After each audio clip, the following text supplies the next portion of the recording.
Hello students, in today's class we are going to discuss JEE Mains 2023 questions on continuity and differentiability.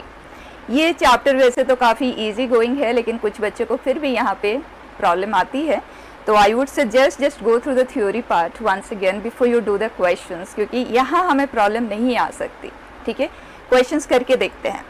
First question, let this be the GIF, F of x is this. जब कभी भी GIF का use आता है ना बच्चे, तो interval बहुत लिमिटेड दिया हुआ होता है. आप पूरे में देख सकते हो, वैसे तो लिमिट ना करें तब भी हम आंसर कर सकते हैं, बट ऑटोमेटिकली जितने भी क्वेश्चंस आए हुए हैं ना, उन सब में बहुत लिमिटेड इंटरवल है. Let m be the number of points in closed interval 0 to 2 where f is not continuous, and n be the number of points in the open interval 0 to 2 where f is not differentiable. तो हमें m एंड n के values ही find करना है, that's it. तो यहाँ पे आ जाते हैं सबसे पहले फंक्शन के सिंप्लीफिकेशन. सो इंटरवल ये है बेटा, so let us simplify it, क्योंकि ग्रेटेस्ट इंटीजर ऑफ x का इन्वॉल्वमेंट है. तो केस 1, केस 2 एंड केस 3. ठीक, 0 से 1 के इंटरवल में ग्रेटेस्ट इंटीजर ऑफ x जहाँ जहाँ भी दिख रहा है उसकी जगह पे आप 0 रख दें. तो हमें चाहिए maximum of 1 + x, 2 + x and x. Clearly in तीनों में जो मैक्सिमम है वो 2 + x है, तो इस इंटरवल में ये बन जाता है 2 + x. ठीक, अब 1 से 2 के इंटरवल में ग्रेटेस्ट इंटीजर ऑफ x की जगह पे हम 1 रिप्लेस करेंगे, तो हमें मिलेगा मैक्सिमम ऑफ 1 + x + 1 से 2 + x, 2 + x. Greatest integer of x is 1, तो this is also is 2 + x, x + 2 same, right. तो ये बन जाता है 2 + x, मतलब 0 से लेकर 2 तक में 2 + x से ही फंक्शन रिकॉग्नाइज हो रहा है, दोनों ब्रांचेस सेम ही है. ठीक, then third, x equal to particularly ये 3 नहीं है बेटा, 2 है. ठीक, x इक्वल टू 2 के लिए आप देखें ग्रेटेस्ट इंटीजर ऑफ x की जगह पे हम 2 रखेंगे और x की जगह पे भी 2 रखेंगे, पर्टिकुलर वैल्यू ही तो है. So this comes out to be 5 and this is 4. x की जगह पे हम 2 रख रहे हैं, so this is 2 + 4 and that is 6. So maximum is 6. Fine. तो अब हमारे पास फंक्शन सिंप्लीफाइड होके कुछ इस तरह से है, 2 + x for all x 0 to 2 and x equal to 2 पे ये है 6. फाइन. अब चेक करते हैं, अगर आप ग्राफ से चेक करना चाहें आप ग्राफ से कर सकते हैं, डायरेक्टली भी आप कर सकते हैं. देखें 0 से 2 क्लोज इंटरवल में कॉन्टीन्यूटी. बच्चा पॉलिनोमियल तो अपने इंटरवल में हमेशा कॉन्टीन्यूअस भी होता है और डिफरेंशिएबल भी होता है. तो 0 से 2 ओपन इंटरवल 2 ओपन पे कोई भी पॉइंट ऑफ डिसकंटिन्यूटी नहीं है, अगर कहीं पॉसिबिलिटी है तो वो 2 पे है. ठीक है, एंड 2 पे भी हमें वन साइड कॉन्टिन्यूटी चेक करना है. ठीक, सो एग्जैक्टली एट 2 फंक्शन का वैल्यू 6 है एंड लेफ्ट हैंड लिमिट इसका है 4, इसका मतलब डिसकंटिन्यूटी आ गई. So value of m is 1 and 0 से 2 ओपन इंटरवल में पॉलिनोमियल्स आर डिफरेंशिएबल ऑलवेज. ठीक, तो इसका वैल्यू आ गया टू बी 0. अब यहाँ पे पुट कर देते हैं. सो 1 + 0 का square that is 1 + 2 and it is 3. ठीक है, नेक्स्ट क्वेश्चन बेटा, फिर से ग्रेटेस्ट इंटीजर ऑफ x का इन्वॉल्वमेंट है और आप इंटरवल देख सकते हैं -2 से 1 open interval. F of x is this और आपसे पूछा गया है number of points of discontinuity. तो हम फंक्शन को सबसे पहले सिंप्लीफाई करेंगे. So if x belongs to -2 to -1, in that case greatest integer of x की जगह पे आ जाएगा -2. so it is -2 का mod that is 2. so f of x is equal to 2 plus square root of x minus of -2 plus 2. next branch -1 से 0 तक में greatest integer of x will be -1, तो ये है 1 square root of x plus 1. then x belongs to here 0 to 1. Greatest integer of x is 0, तो ये हुआ 0 plus square root of x. ये आ गया इस फंक्शन के 3 ब्रांचेस. अब कॉन्टिन्यूटी के एस्पेक्ट से डिस्कशन करेंगे, तो उसके लिए ये अपने ही डोमेन में हमेशा ही कॉन्टिन्यूअस है, ये भी कॉन्टिन्यूअस है. Sum of 2 continuous function is continuous. तो अगर कहीं डिसकॉन्टिन्यूटी आ सकती है तो जहाँ पे ये फंक्शन रीडिफाइन होगा वहीं पे ही चांस है. उसी तरह से ये कॉन्टिन्यूअस है, तो अपने इंटरवल में कॉन्टिन्यूअस है, अपने ही इंटरवल में कॉन्टिन्यूअस है. तो डिसकॉन्टिन्यूटी की चेकिंग सिर्फ और सिर्फ जहाँ पे ये चेंज हो रहा है, डेफिनेशन चेंज हो रहा है, जैसे कि ये -1 पे चेंज हो रहा है, -1 से पहले कुछ और है, -1 के बाद कुछ और है, और ये चेंज हो रहा है 0 पे। तो हमें कहीं चेक करना है, तो वो है -1 एंड 0, दैट्स इट। ठीक, अब चेक करते हैं -1 पे क्या हो रहा है। लेफ्ट हैंड लिमिट एट -1, इसमें x के पे -1 पुट कर देते, कोई इनडिटर्मिनेट फॉर्म तो नहीं है। सो left hand limit at -1, what we get is 2 plus square root of 1, 3, and right hand limit at -1 we get it to be 1। इसी में वेरिएशन आ गया तो डिसकंटिन्यूटी क्रिएट हो गई। अब 0 पे चेक करते हैं, left hand limit at 0। So इसमें x के पे 0 पुट करेंगे, that is coming out to be 2, और यहाँ पे 0 पुट करेंगे, that is coming out to be 0। Variation आ गया तो jump discontinuity straight away, right. So number of points of discontinuity, answer is 2। Fine, next बेटा, फिर से ग्रेटेस्ट इंटीजर का इन्वॉल्वमेंट है लेकिन कोई इंटरवल गिवन नहीं है। और अगर हम ऑप्शंस को देखें तो क्वेश्चन पर्टिकुलरली 0 एंड 1 पे कॉन्टिन्यूटी को डिस्कस करने के लिए कह रहा है, ओनली एट 2 पोजीशंस। ठीक है, तो स्ट्रेट अवे हम उन्हीं 2 पोजीशंस पे करेंगे, कोई सिंप्लीफिकेशन पे जाने की जरूरत नहीं है। तो left hand limit 0 minus, so 0 minus h, that is -h का square, h square, minus of -h plus h, plus minus of -h plus h, greatest integer of -h। ठीक है, स्टेप बाय स्टेप कर ले, कोई जल्दी नहीं है। h is negligibly small है, पॉजिटिव क्वांटिटी। ठीक है बेटा, अब ये बहुत बहुत बहुत छोटा सा कोई पॉजिटिव नंबर होगा तो ग्रेटेस्ट जो वैल्यू इज 0।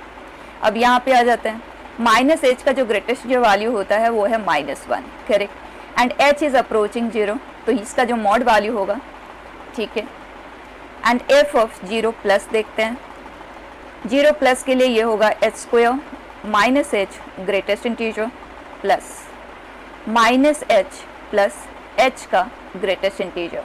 फाइन, मॉड है, h इज नेग्लिजिबली स्मॉल है, पॉजिटिव क्वांटिटी। यहाँ पे ध्यान देने की जरूरत है, कोई जल्दबाजी ना करें। एक तरीका ये है, जब कोई वैल्यू 0 से 1 के बीच में आप लेते हैं, उसका पावर इंक्रीज करते तो वैल्यू रिड्यूस होता है, तो h square will be smaller than h। तो ये बहुत बहुत बहुत छोटा सा 0 को अप्रोच तो कर रहा है, लेकिन ये नेगेटिव वैल्यू है क्योंकि h square is smaller than h। You can either discuss like this, और साइन को डिस्कस करने का बेस्ट तरीका होता है फैक्टराइज कर ले। ये आ जाएगा h माइनस 1, h हमने कॉमन लिया, h बहुत छोटा सा कोई पॉजिटिव नंबर है, तो h minus 1, this is negative, right. ये positive negative product will be negative, very very small, क्योंकि h 0 रखेंगे तो ये 0 को अप्रोच कर रहा है लेकिन नेगेटिव है, सो ग्रेटेस्ट जो वैल्यू इज -1। फाइन, ये जो वैल्यू है 0 है and this is 0, mod value हम कंसिडर कर रहे हैं, सो इट इज -1। दोनों वैल्यू में वेरिएशन आ गया, जंप डिसकंटिन्यूटी आ गई। अब हमें फंक्शन का वैल्यू 0 पे लेने की भी जरूरत नहीं पड़ी क्योंकि लिमिट ही मैच नहीं कर रहा है।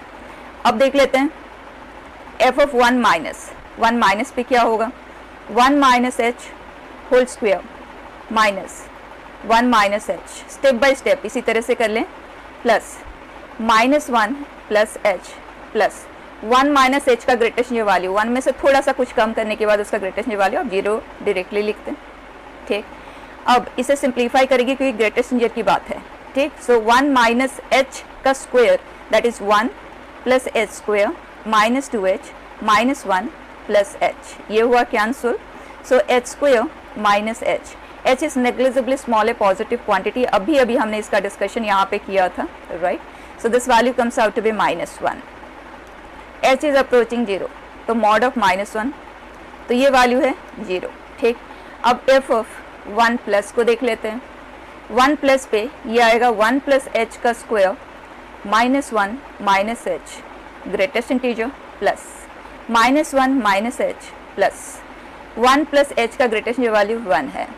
ठीक, मॉड h इज अप्रोचिंग 0, तो ये हो जाएगा 0। इसे सिंप्लीफाई कर लेते हैं, 1 plus h square plus 2h, सो h स्क्वायर प्लस h का ग्रेटेस्ट जो वैल्यू, ये हमें देगा वैल्यू एज 0। तो बच्चा दोनों तरफ का लिमिट तो इक्वल है। अब फंक्शन का वैल्यू एट 1 भी चेक कर लेते हैं, ये आ जाएगा 0, एग्जैक्टली 0। ठीक है, और ये है -1, ये है +1, सो वैल्यू इज 0। तो 1 पे बच्चा कॉन्टिन्यूअस है, वेयर 0 पे डिसकंटिन्यूटी इज देयर। तो आंसर क्या आ गया? ठीक है, नेक्स्ट बेटा, it says f and g be two functions defined as this, then g of f का डिस्कशन हमें करना है। तो एक काम करते हैं, g of f of x frame कर लेते हैं पहले। कंपोजिट फंक्शन फ्रेम करना आता है सबको, ठीक। तो child function f of x है, तो यहाँ से हम बिगिन करते हैं। If x is less than 0, ये हम f of x ले रहे हैं और ये हम g of x ले रहे हैं, फर्स्ट विथ फर्स्ट कंपोजिशन, ठीक। तो x प्लस 1 जब हम इसमें फिट करेंगे x की जगह पे, that will become x plus 1 plus 1 x plus 2। लेकिन कब होल्ड करेगा? जब g of x में x की जगह पे हमने ये पुट किया है, राइट। एंड x ये कंडीशन को फुलफिल करना चाहिए, मतलब ये जो फंक्शन है f of x that has to fulfil this condition. So x plus 1 must be less than 0। यहाँ से मिला x लेस देन -1, मतलब ये सेटिस्फाइंग होगा। ये जो ब्रांच हमने क्रिएट किया ये तभी जनरेट होगा जब दोनों के इंटरसेक्शन को सेटिस्फाई करे, that means x less then -1 के लिए ये होगा। अब नेक्स्ट पे चलते हैं, दिस विद दिस, ठीक। तो ये सेटिस्फाइंग तभी होगा जब x लेस देन 0 हो, मतलब चाइल्ड फंक्शन डिफाइंड हो, एंड चाइल्ड फंक्शन का जो आउटपुट है ये इसके डोमेन में आना चाहिए। So x plus 1 must be greater than equal to 0, that means x is greater than equal to -1, ठीक। दोनों के इंटरसेक्शन से हमें मिलता है x is greater than equal to -1 but is lesser than 0। इस केस में ये जो आउटपुट हमें देगा दैट इज 1, ठीक। नेक्स्ट पे चलते हैं, दिस विद दिस। क्या ये ब्रांच कभी क्रिएट हो भी पाएगा? चेक करें। Child function must be defined and at the same time ये जो चाइल्ड फंक्शन है it has to fulfil the domain of the parent function x less than 0, और ये जो है ये कभी भी लेस देन 0 होगा ही नहीं, मतलब ये कॉम्बिनेशन कभी भी कंपोजिशन बना ही नहीं पाएगा, ठीक है। अब लास्ट केस पे आ जाते हैं, दिस विद दिस। उसके लिए x must be greater than equal to 0 and at the same time child function has to fulfil the condition, so that is x minus 1 mod must be greater than equal to 0। ये हमेशा ही hold करता है, r पे hold करता है, तो दोनों का इंटरसेक्शन से आ गया x greater than equal to 0, और उस केस में इसका आउटपुट आ जाता है आज 1। तो ओवरऑल जो g ऑफ f हमें मिला है that is x plus 2 for all x lesser than -1 and for all x -1 से इन्फिनिटी तक में ये 1 से रिकॉग्नाइज हो रहा है, ठीक है। अब आगे बढ़ते हैं, g of f of x के लिए continuous everywhere but not differentiable at x equal to 1 पे तो बच्चा ये कांस्टेंट फंक्शन से रिकॉग्नाइज हो रहा है, तो 1 पे तो ये कॉन्टिन्यूअस भी और डिफरेंशिएबल है, क्योंकि ये अपने इंटरवल में हमेशा ही कॉन्टिन्यूअस है, डिफरेंशिएबल भी है, कांस्टेंट फंक्शन है। ये एक पॉलिनोमियल है, पॉलिनोमियल सा continuous as well as differentiable. तो अगर कहीं प्रॉब्लम आ सकती है तो -1 पे ही आ सकती है। तो चेक कर लेते हैं, -1 पे लेफ्ट हैंड लिमिट क्या आ रहा है? 1 आ रहा है। -1 पे राइट हैंड लिमिट भी 1 आ रहा है, और -1 पे फंक्शन का वैल्यू भी 1 आ रहा है। तो -1 पे कॉन्टिन्यूअस तो है, इसका मतलब ये फंक्शन कॉन्टिन्यूअस इन R है, ठीक है। अब डिसकंटिन्यूटी कहीं पे भी नहीं मिली। और अगर हम डिफरेंशिएबिलिटी का एस्पेक्ट को डिस्कस करना चाहते हैं तो आप देखें, इसको जब हम डिफरेंशिएट करते हैं तो ये 1 देता है और इसका डेरिवेटिव है 0, राइट। इसका मतलब -1 पे जो लेफ्ट हैंड डेरिवेटिव आ रहा है वो 1 आ रहा है, और -1 का राइट हैंड डेरिवेटिव 0 आ रहा है। तो -1 पे ये नॉन डिफरेंशिएबल आ गया। That's the only place where the function is non differentiable. अब ऑप्शन को चेक करते हैं, continuous everywhere but not differentiable at x equal to 1 पे तो डिफरेंशिएबल है, ये भी रूल्ड आउट है, ये भी रूल्ड आउट है। Differentiable everywhere is also ruled out, continuous everywhere but not differentiable exactly at 1 point, very true, ठीक है। नेक्स्ट बेटा, फिर से ग्रेटेस्ट इंटीजर फंक्शन -2 से 2, बहुत लिमिटेड इंटरवल है, defined as this, m and n respectively are the number of points in the open interval at which it is not continuous and is non differentiable, ठीक है। तो m है number of points where it is discontinuous, n है number of points where it is non differentiable. हमें m plus n का value चाहिए, तो सबसे पहला काम करेंगे हम इस फंक्शन को सिंप्लीफाई करेंगे। तो f ऑफ x इज -2 से -1 के इंटरवल में फ्रैक्शनल पार्ट ऑफ x का इन्वॉल्वमेंट है, and that is x minus greatest integer of x। इस इंटरवल में greatest integer of x is -2, right. तो ये बन जाएगा x प्लस 2, सो x इंटू x प्लस 2। आप ऐसे लिखना चाहें आप इस तरह से लिख लें, ठीक। अब चलते हैं, x इज -1 से 0, देन इन दैट केस जो फ्रैक्शनल पार्ट ऑफ x है that will B x minus of -1, मतलब x plus 1। So it will be x into x plus 1, x square plus x, fine. Next पे आते हैं, x is 0 to 1 and last would be 1 to 2। अगर 0 से 1 के बीच में है तो ये branch greatest integer of x will be 0, तो ये फंक्शन ही 0 बन गया। अगर x 1 से 2 में है तो ये 1 बन जाएगा। So this is x minus 1। तो पूरा फंक्शन हमारे पास सिंप्लीफाइड फॉर्म में सामने है। अब चेक करते हैं। पॉलिनोमियल्स हमेशा ही कॉन्टिन्यूस भी होते हैं और डिफरेंशिएबल भी होते हैं। Continuous and differentiable, continuous and differentiable, continuous and differentiable, मतलब अपने अपने इंटरवल में ये कहीं पे भी डिसकॉन्टिन्यूस या नॉन डिफरेंशिएबल नहीं हो सकते। ठीक है, अब कहाँ पर रिक्वायरमेंट है चेक करने की? जहाँ जहाँ ये डेफिनेशन चेंज हो रहा है। फाइन, तो सबसे पहले हम चेक करेंगे -1 पे। -1 पे बचा लेफ्ट हैंड लिमिट हमारे पास क्या आ जाएगा?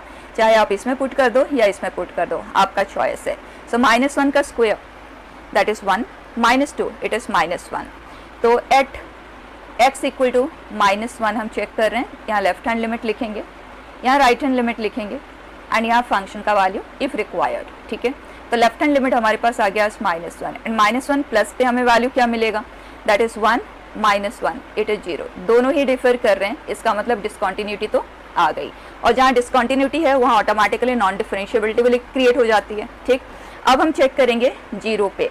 Eight x equal to 0 left hand limit क्या आएगा? Here it is 0, right hand limit 0, function का वैल्यू 0, तो ये कॉन्टिन्यूअस है। Next at x equal to 1, तो लेफ्ट हैंड लिमिट है 0, राइट हैंड लिमिट है 0, फंक्शन का वैल्यू है 0, तो बचा कॉन्टिन्यूअस है। डिसकॉन्टिन्यूटी का सिर्फ एक ही पॉइंट हमें मिल पाया है, तो वैल्यू ऑफ m इज 1। ठीक, अब डिफरेंशिएबिलिटी के एस्पेक्ट से चेक करते हैं, तो इसके लिए f डैश शॉर्टकट हम यूज कर सकते हैं। आपको बताया है जब कभी भी इक्वालिटी की स्विचिंग पॉसिबल है दोनों ब्रांचेस में, तब आप डायरेक्ट डिफरेंशिएशन कर सकते हैं। तो इस ब्रांच का डिफरेंशिएशन 2x + 2 कब? जब x -2 से -1 में हो। एंड बच्चा यहाँ पे -1 इंक्लूडेड है, ध्यान देना है। ठीक है, तो सेकेंड ब्रांच क्या आ जाएगा? 2x + 1 when x values are -1 से 0। डेरिवेटिव में हम -1 को इंक्लूड नहीं करेंगे क्योंकि -1 पे भी डिफरेंशिएबिलिटी की चेकिंग करनी है, left hand derivative and right hand derivative लेते हुए। नेक्स्ट ब्रांच आ जाएगा 0 when x values are 0 to 1 and x values are 1 to 2, then derivative of this is 1। Perfect, अब चेक करते हैं। -1 पे लेफ्ट हैंड डेरिवेटिव है 2, राइट हैंड डेरिवेटिव है 1, तो नॉन डिफरेंशिएबल आ गया -1 पे। 0 पे देखें, ये आ गया as 1, left hand derivative, right hand derivative है 0, नॉन डिफरेंशिएबल आ गया। अब 1 पे चेक करते हैं, लेफ्ट हैंड डेरिवेटिव 0 है, राइट हैंड डेरिवेटिव 1 है, राइट। तो कितने पॉइंट्स हमें मिल गए बच्चे? 3 points, right. So value of m + n is 4। Clear? Next बेटा, it says let k and m be positive real numbers such that the function this is differentiable for all x greater than 0, then find value of this। और इस पूरे में k and m दो unknown है और question ने कहा x greater then 0 पे ये डिफरेंशिएबल है, तो डिफरेंशिएबल होने के लिए उसको कॉन्टिन्यूअस बनना होगा। तो अगर हम कॉन्टिन्यूटी एंड डिफरेंशिएबिलिटी दोनों एस्पेक्ट को डिस्कस करते हैं ना, तो दो अननोन दो इक्वेशन डेफिनेटली क्रिएट होंगे, वहां से हमें k एंड m के वैल्यूज मिल जाएंगे, फिर पुट करते हुए हम आंसर कर सकते हैं। ठीक है, आगे करके देखते हैं बच्चा। x बिटवीन 0 एंड 1 ये कॉन्टिन्यूअस है और ये डिफरेंशिएबल भी है। ठीक, ये डिफरेंशिएबल है and x greater than equal to 1 के लिए पॉलिनोमियल है, डिफरेंशिएबल है, तो कॉन्टिन्यूअस भी है ये ऑटोमेटिकली। तो अगर कहीं डिसकॉन्टिन्यूअस या नॉन डिफरेंशिएबिलिटी की पॉसिबिलिटी है तो कहाँ पे हो सकती है? 1 पे। तो वहीं पे हम चेक करते हैं। First of all we want it to be differentiable, मतलब it should be continuous. So left hand limit at x equal to 1 क्या आ जाएगा? x के पे हम 1 पुट कर रहे हैं, सो 3 + k√2। ठीक, and we want that to be equal to the function का वैल्यू एट 1, फंक्शन का value at 1 is m + k² and right hand limit at 1 is also m + k²। Perfect, ये आ गया हमारा first equation in terms of the two unknown m and k। अब हम differentiability के aspect से देखेंगे। यहाँ पे हमने left hand limit, right hand limit and function का वैल्यू, क्योंकि ये right hand limit and function का वैल्यू तो सेम ही है ना, दोनों इक्वल होना चाहिए टू कंफर्म कॉन्टिन्यूटी। अब 1 की स्विचिंग हो सकती है, तो अब हम डायरेक्ट डिफरेंशिएशन करेंगे। f dash it is 6x + k/2 square root of x + 1। बस थोड़ा सा राइटिंग में जितना पेशेंस की ज़रूरत है उतना आपको देना होगा। ठीक, k² का डेरिवेटिव तो आ गया 0। ये है x बिटवीन 0 एंड 1 और ये है x ग्रेटर देन 1। अब 1 पे देखते हैं लेफ्ट हैंड डेरिवेटिव क्या आ रहा है, that is 6 + k/2√2 and we want it to be equal to the right hand derivative at 1 which is 2m। बच्चा दो अननोन दो इक्वेशन सॉल्व कर लेते हैं। उसके लिए हम m का वैल्यू यहाँ से ले लेते हैं और यहाँ पे पुट कर देते हैं। तो इस इक्वेशन को मैं एक काम करती हूँ 2 टाइम्स कर देती हूँ ताकि मुझे फ्रैक्शन से डील ना करना पड़े, यहाँ पे 2m का प्रेजेंस क्रिएट हो जाए, ठीक है। So 6 + 2 √2k is equal to 2m + 2k²। अब 2m की जगह पे हम ये चीज़ पुट कर देते हैं 6 + k/2 √2। 6 हो गया कैंसिल, और पूरे में से अगर हम k को कॉमन ले लेते हैं what we get is 2k + 1/2 √2 - 2 √2, it is 0। तो आइदर k is 0 और दिस इज 0। k का वैल्यू 0 हो नहीं सकता because k is a positive real number, तो k का जो भी वैल्यू आएगा यहीं से ही आएगा। सो 2k इज इक्वल टू 2 √2 - 1/2 √2, जो कि है 8 - 1/2 √2 मतलब 7/2 √2। सो k वुड बी, ठीक बच्चा, k का वैल्यू हमें मिल गया। अब यहाँ से हम m को भी सॉल्व कर लेते हैं सबसे पहले, तो दोनों में से किसी भी एक के हेल्प से आप सॉल्व कर सकते हैं। Will prefer using this one, ठीक है। तो हमें मिला 6 + 7/4 √2 × 2 √2, जो कि है 4 × 2 8 × 2 16, ठीक है। इट इज़ 2m बेटा। सो 6 × 16 that is 96, 96 + 7 103। So 103/32 is the value of m।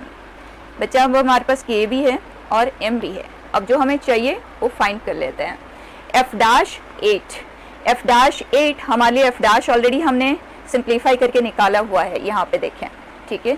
तो अगर हमें f'8 चाहिए, 8 इस कैटेगरी का वैल्यू है, तो यहाँ पे हम x के पे 8 पुट करेंगे।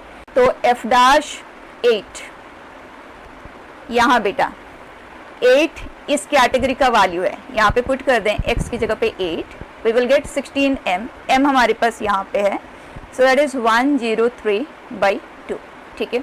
अब f' ऑफ 1/8 इस कैटेगरी का वैल्यू है, तो यहाँ पे x की पे 1/8 हम पुट कर रहे हैं। So what will get is 6/8 which is 3/4 plus k हमारे लिए है 7/4 √2 एंड देन 2, x की जगह पे 1/8, सो 1/8 + 1 इज 9/8, सो इट इज 3/2 √2। तो यहाँ पे आ गया, ये हुआ कैंसिल 2 √2, तो 7/12, तो इसको मैंने किया 3 टाइम्स।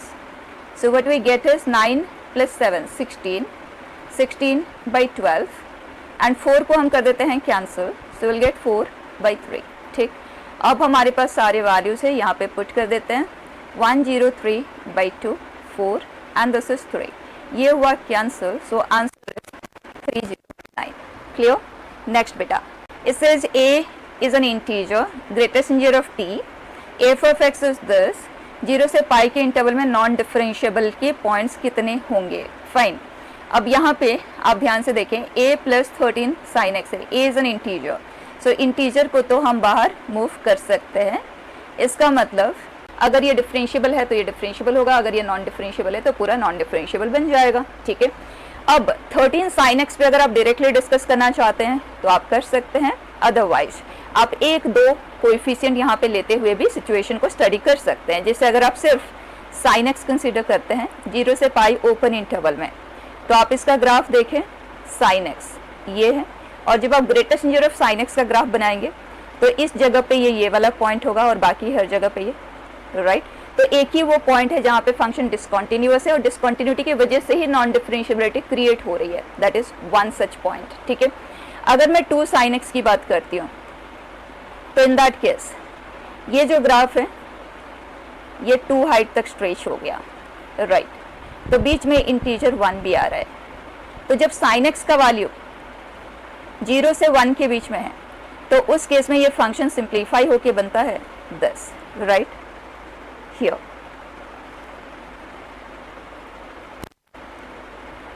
लाइक दिस, और इस जगह पे यहीं पे रहेगा एंड यहाँ से यहाँ तक में ये सिंप्लीफाई होके एंड इस जगह पे यही रहेगा, इससे आगे ये हुआ एंड देन हियर, यही होता है इसका ग्राफ। कितने जगह पे ये डिसकंटिन्यूटी दिया बेटा, 1 2 एंड 3, और उन्हीं प्लेसेस पे नॉन डिफरेंशिएबिलिटी भी क्रिएट हो रहा है। तो ओवरऑल अगर हम यहाँ पे 2 लेते हैं तो 3 आ रहा है, यहाँ पे 1 है तो 1 आ रहा है, तो अगर आप एक और भी लेके देखना चाहें तो आप खुद के लिए ऐसे चेक कर सकते हैं। 3 sin x अगर हम कंसीडर करते हैं तो बीच में 1 आता है, 2 आता है, ये तो इस जगह पे डिसकंटिन्यूटी आएगी, इस जगह पे आएगी, इस जगह पे आएगी, उसी तरह से इधर और इधर।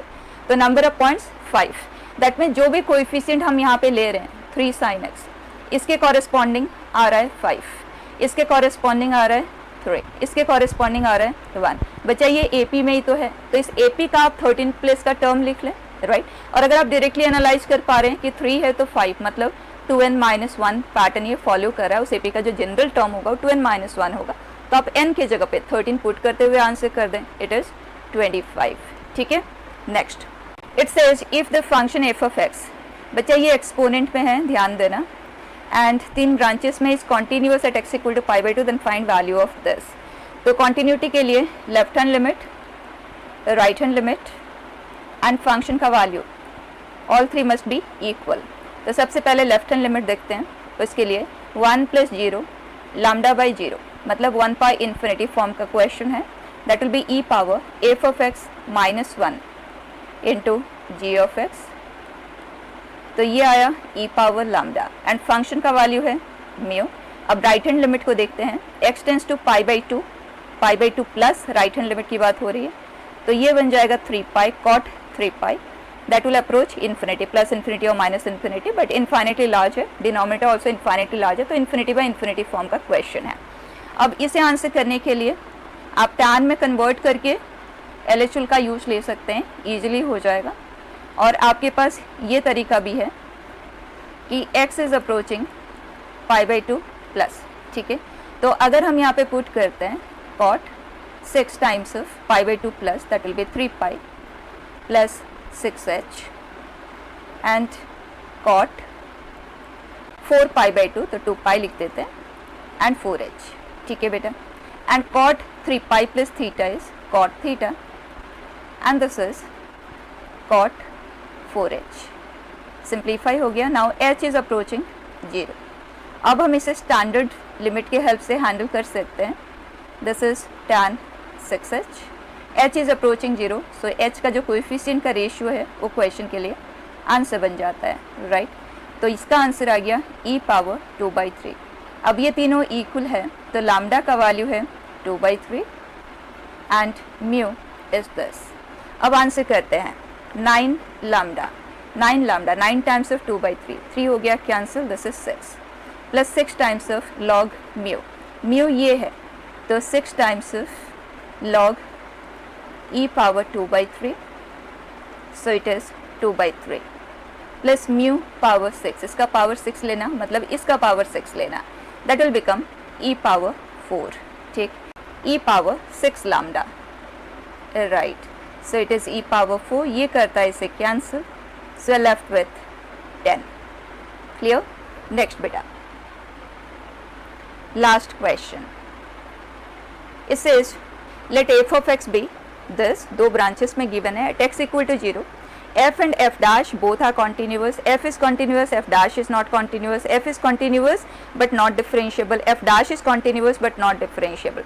तो ओवरऑल जब इस तरह के क्वेश्चंस होते हैं जिसमें f की continuity, differentiability and f dash की कॉन्टिन्यूटी एंड डिफरेंशियबिलिटी इन्वॉल्व होती है, तो उस केस में हमारा ऑर्डर ऑफ वर्किंग होता है, f की हम कॉन्टिन्यूटी की बात करते हैं सबसे पहले, फिर हम f dash की एग्जिस्टेंस की बात करते हैं, मतलब डिफरेंशियबिलिटी, f की डिफरेंशियबिलिटी लिख लेते हैं इस तरह से, या f डैश की एग्जिस्टेंस, दोनों एक ही चीज़ है, डिफरेंशियबिलिटी, देन f डैश की continuity and then f dash की डिफरेंशियबिलिटी, ठीक है। अब करके देखते हैं।